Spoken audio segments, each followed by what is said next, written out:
Не откусят. Не бойся, Антош.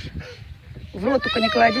Ну смотри просто, смотри, не надо. Она же думает, ты ей кушать что-то даешь. А она просто... Так что в рот руки, конечно, не суй ей. Вон беленькая красавица, видишь какая? А это, наверное, мальчик вот это. А это не знаю, нет, девочка. А что, ей только можно яблоко. Давай они сами хозяева будут кормить, не надо. А вон с той стороны еще лошадки, смотри.